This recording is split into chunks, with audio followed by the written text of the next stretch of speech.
Week 7 is officially under wraps, and now it's your guys' responsibility to go out there and secure your playoff spot. So today, I'll be going through my top 10 waivers entering Week 8 of fantasy football to help you guys get over the hump, whether it's with bye weeks or with injuries. There are a ton of waiver wire options this week to help you secure the dubs moving forward. So if you guys enjoy, make sure you leave a like down below. Comment your biggest waiver wire decisions. I'll try to get to as many as possible prior to the deadline. And of course, subscribe to the channel. We're on the road to 40,000 subscribers. Appreciate you guys for that continued support. But with that being said, let's get right into it.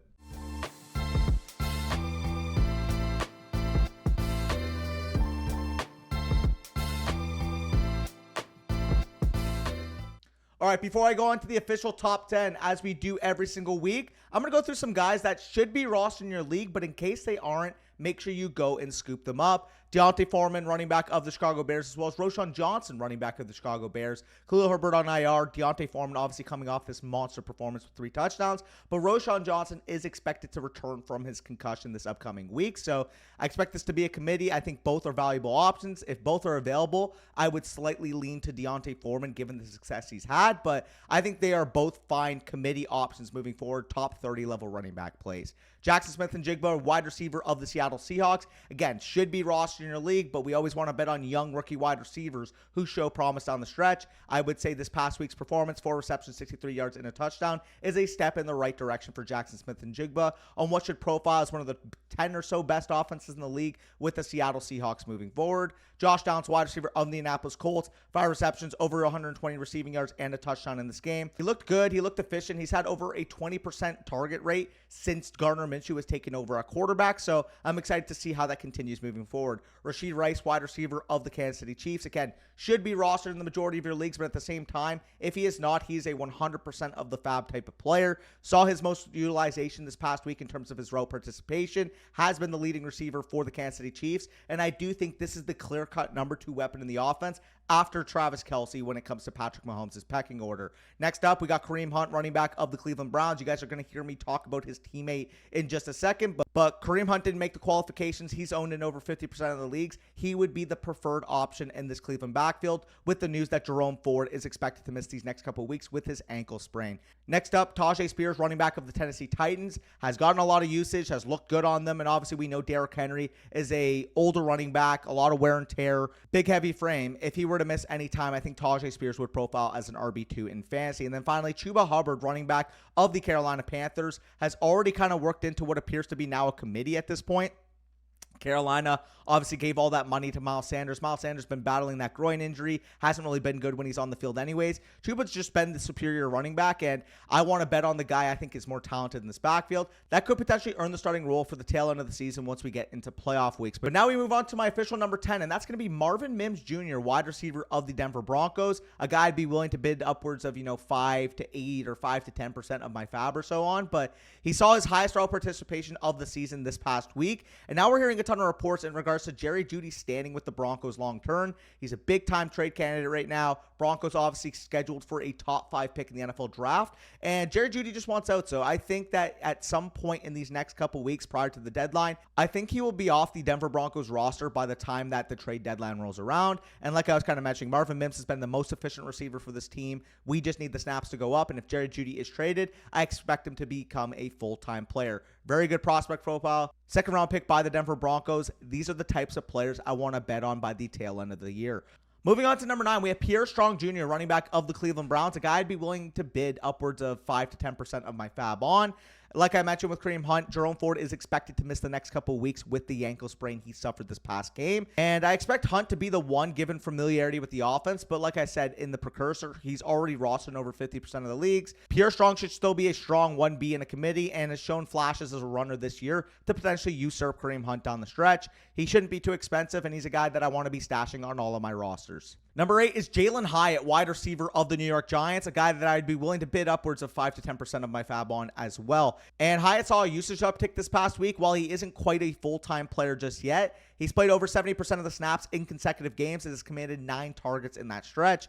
He's a young, exciting, downfield wide receiver on a team with the New York Giants that just needs receiving weapons for Daniel Jones and this offense. Hodgins and Slayton have been bad all year, and Hyatt has shown flashes on this increased playing time that he should be more involved in this offense. I want to stash him cheap now. There's a real possibility that he could have a 4-reception, 95-yard touchdown level performance. And at that point, you would have to pay over, 2-3 times more than if you just picked him up right now. Next up, we got Michael Mayer, tight end of the Las Vegas Raiders, a guy I'd be willing to bid upwards of 5 to 10, maybe even upwards of 10 to 15% of my fab on. He looks like the next locked-in tight end one in fantasy that people haven't really caught on to quite yet. On the surface, he only had a 2-reception, 13-yard game on only 14 targets this past week, but he played on 46 of the 50 Raiders snaps prior to them taking the starters out. He's getting the usage. He showed last week that he can earn targets in a non-affected game script, and he's just the player that I want to be betting on. Very, very good college profile, second-round pick at the tight end position, has shown he can earn targets since his freshman year. I want to be betting on Michael Mayer moving forward because I think he's a talented player. Number 6 is Devin Singletary, running back of the Houston Texans, a guy I'd be willing to spend upwards of 10 to 15% of my fab on. He outsnapped and had more opportunities than Dameon Pierce in their last active game together. Obviously, the bye week this past week, he may go under the radar in a lot of leagues. Not in your league, because he played all of the high leverage situations for the Houston Texans, and he's looked objectively better than Dameon Pierce has throughout the entire year. Devin Singletary needs to be picked up in the event that he continues to outplay Pierce and could potentially work into a number 1 true role on one of the better than expected offenses in the entire NFL. Do not sleep on Devin Singletary. Has shown that he can handle the load, and he's shown he can be an efficient running back on this team. Next up at number 5, we have Kyler Murray, quarterback of the Arizona Cardinals. Another guy I'd be willing to spend upwards of 10 to 15% of my remaining fab on.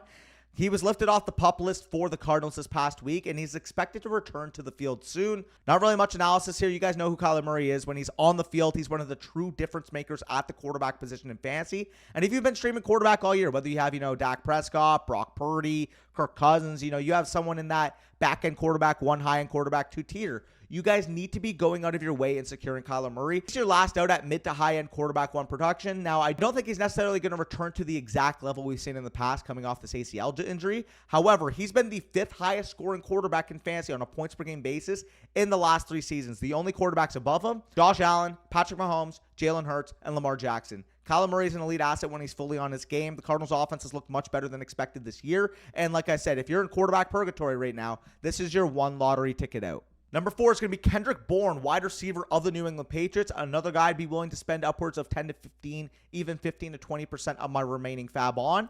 He's quietly been one of the best wide receivers in the NFL when he's gotten a full-time role. In the games he's played over 60% of the snaps this year, there's 4 games in that sample size. In those 4 games, 34 targets, 24 receptions, 259 receiving yards, and 3 receiving touchdowns for Kendrick Bourne. When you equate that out, that's about 17 PPR points per game. This guy is legitimately giving you wide receiver 1 level production in the games he's had a full-time role for the New England Patriots.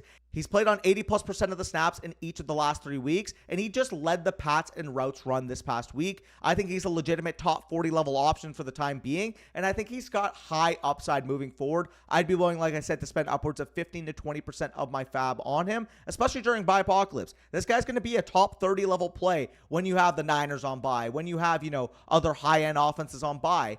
Kendrick Bourne will be in your lineup, and he's going to be a really good utility player for your lineups, especially if you're in deeper leagues. Number 3 is going to be Dalton Kincaid, tight end of the Buffalo Bills, a guy I'd be willing to spend upwards of 15 to 20% of my fab on as well. And Kincaid played his most snaps this week since week 1, and he commanded 8 targets and finished first in the team in receiving yards this past week. No Dawson Knox for an uncertain time period as he's recovering from wrist surgery he got after this week's game. He should be out for these next couple weeks at the very least. And we're potentially getting the number 2 weapon on this Bills high-octane passing attack, a passing attack that's averaging over 35 pass attempts per game. We know Gabe Davis is a volatile deep threat with a 15% seasonal target share. And I do think that he looks more acclimated to the NFL for a team, like I said, with Buffalo that wants to throw the football. They drafted this guy in the first round for a reason, to be that number 2 weapon in this offense. And I do think going forward, the outlook looks great for him to fulfill that promise. Number 2 pickup of the week is Emari Demarcado, running back of the Arizona Cardinals. Another guy I'd be willing to spend 15 to 20 to 25% of my remaining fab on. And we're going down the same well with Demarcado that we did a couple weeks ago. Obviously, he was the biggest waiver claim once James Conner got hurt. Had that stinker last week where he got outplayed, outtouched by both Damian Williams and Keontae Ingram in this backfield. But we saw a return to his playing time this past week. 53 of the 66 running back snaps of this backfield, played all of the high leverage situations. He was legit used as a bell cow running back after everybody and their mother in fantasy dropped him. Now, if the usage sticks, he's a legit top 24 running back, and he would be a back I'd be willing to spend upwards of, 50+% of my fab on. Because Arizona gives me no confidence in that they'll actually use him in that capacity going forward, I would be willing to spend, 15 to 20 to 25% feels like a fair hedge, given that he could completely flatline on your face, but at the same time, he could be a league-winning RB2 for the cost of a waiver pickup. And then the number one pickup of the week, and you guys pretty much know who's coming if you watch Sunday football. Number one's going to be Darrell Henderson, running back of the LA Rams, a guy I'd be willing to spend upwards of 25 to 30% of my remaining fab on.